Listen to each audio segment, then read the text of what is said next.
welcome. Watching Creature Commandos, I had a bit of a brainstorm about Mary Wollstonecraft Shelley's connected characters. Up front, I trust James Gunn. I feel like I should just get that printed on a t-shirt.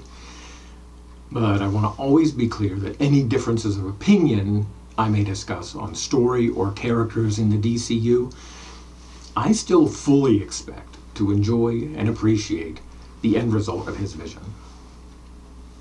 So, by the fourth episode, we'd mainly seen Eric Frankenstein depicted from the bride's perspective, and his toxically masculine meet-cute with best friend, Rick Flag Sr. Can we abbreviate him yet? RFS? Too soon? Anyway, I'm not going to suggest that the reanimated twosome's relationship is some Rashomon duet.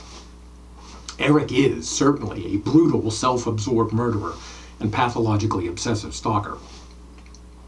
But I do hope that we are eventually shown the reasons for his behavior.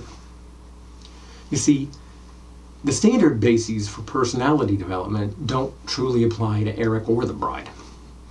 Nature versus nurture? Well, nature has no part in their creation, only Herr Doctor's indisputably mad science. Victor himself has a catalog of mental health issues that make his actual library look like a grocery store bulletin board. Those issues are given expression in his creations. For his monoparental offspring, nature is replaced by narcissism. Neither of that pair receives what could be called nurture either. Based on the actual novel and the Grant Morrison Seven Soldiers run that introduced Eric, he receives a thorough homeschooling with initially astounding aptitude, right up until he begins displaying the obvious, inevitable physical evidence of how misbegotten Victor's theories were. Then, things got ugly. In every sense. Like the secret origins trope, I'm confident that most viewers have a basic idea of the results, so I won't recap either the novel or comic. I believe the current, as of this posting, slang shorthand could be karma icked Victor's yum. Within the animated adaptation, the bride benefited in her creation from the knowledge Victor learned by observing Eric's deficiencies. But her education and upbringing were probably worse given Eric's relentless courtship and Victor's undeniable grooming, which began before she was born. He personally selected the parts from which she was assembled. He then kept her away from Eric, whose desperate plea for a mate was allegedly the only reason Victor agreed to a second attempt to create life. I'm not claiming that this interpretation was Gunn's intent, but the evidence is still presented quite plainly in episode 2.